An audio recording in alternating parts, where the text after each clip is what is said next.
Hi guys, today I'll be turning those tungsten electrodes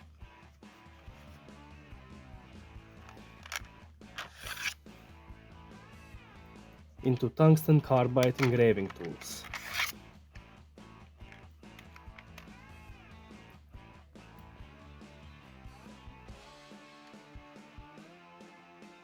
Knowing my viewer demographics, I know most of you are familiar with sintered tungsten carbide. I won't be making that because it is kinda complicated and I don't have the equipment for it. What I will be doing is forming a layer of tungsten carbide on tungsten by carburization, which is a much simpler process. To start, I need to form the tungsten tip. I will later harden by reacting its surface with carbon. I could just use a belt sander, a grinding wheel, or one of those purpose-built tungsten electrode sharpeners, but I decided to use electrochemical etching, because it can make a tip that is finer than anything I can machine.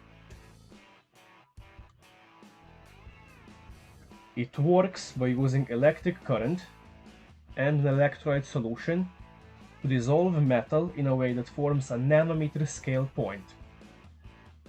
Such points can be used for atomic force microscopy, where they are literally touching the surface of the sample and feeling the molecules, like a blind man's cane. I prepared a 10% solution of sodium hydroxide.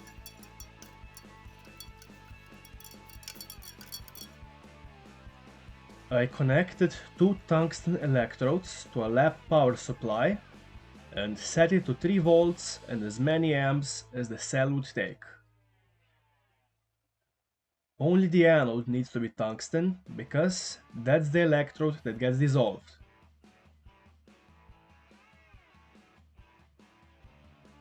Seeing hydrogen generation at the cathode tells me the reaction is working, so here's a sped up time lapse for you. This took about 8 hours IRL.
Yes, this worked like a charm. Stem this thing off.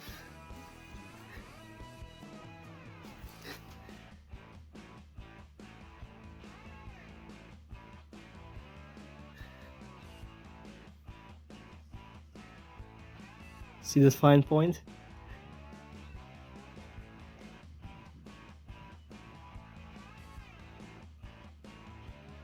Now, I'll make a few more. As you can see, you get two very fine points for the price of one, because the part that is submerged in electrolyte doesn't dissolve entirely. The highest rate of dissolution is right at the contact of water and air. Next step. Carburization is normally carried out in some kind of metal or ceramic vessel that limits the amount of available oxygen. Because of the shape of the electrode I'll be carburizing, I decided to simply drill a hole into a large diameter carbon gouging rod. It is made from graphite, which is coincidentally the only material that can resist my preferred mode of heating. Because why wait hours if you can carburize your parts in mere minutes?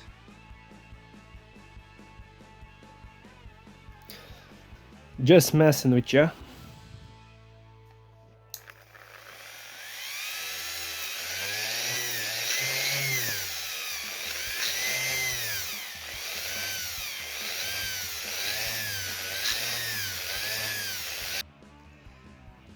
I packed the end with a little ball of clay I smooshed, and before that I added as much graphite powder as I could. So I hope this will seal well enough. We won't get too much oxygen.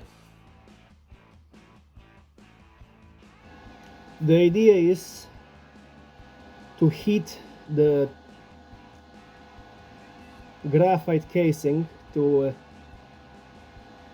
over 1000 degrees for a minute or two, so carbon has time to diffuse into tungsten and form a layer of tungsten carbide. We need to get this red hot. Should not be a problem, but let's see.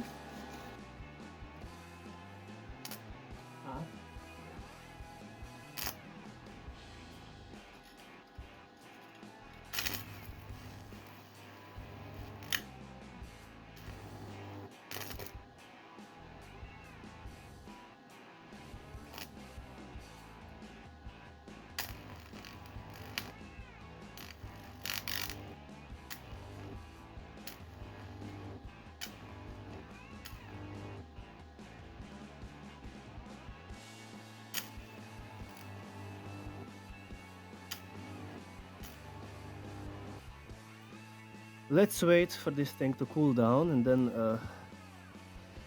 I'll test it if it's any harder than just plain old tungsten.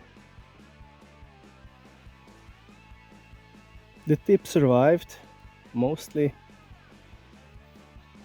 I did mess it up a bit by jamming it in.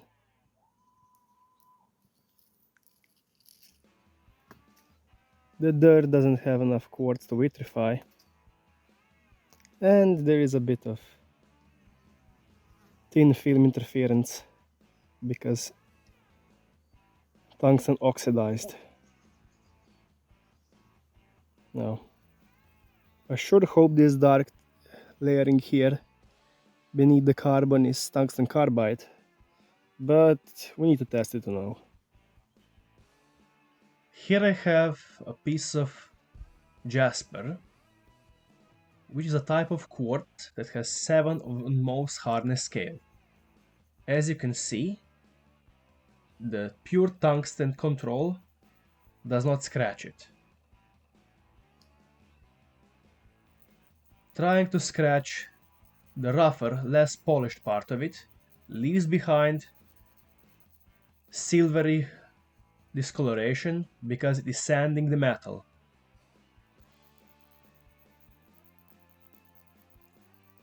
If we succeeded in converting tungsten to tungsten carbide, it should be harder than jasper and leave behind a scratch. Let's see if this thing of mine does any better.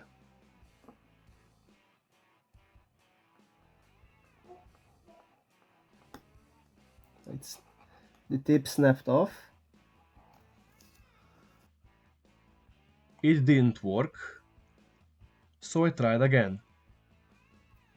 Okay, take two. Since using just straight dirt to seal all the oxygen away didn't work,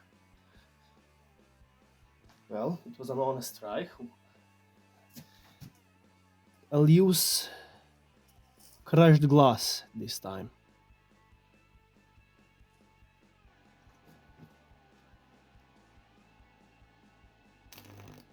I first used the radiative heat of the arc to melt the glass, and once it sealed, began to directly heat the graphite, which I placed upright so the glass doesn't fall off.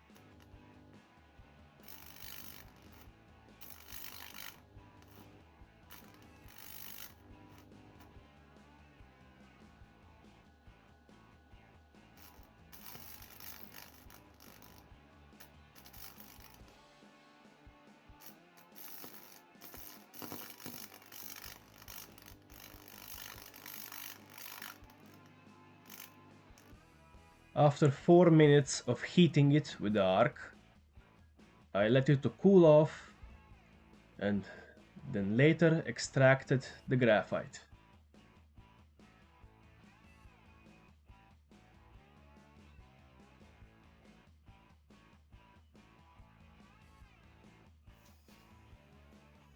Alright, let's see if we were any more successful.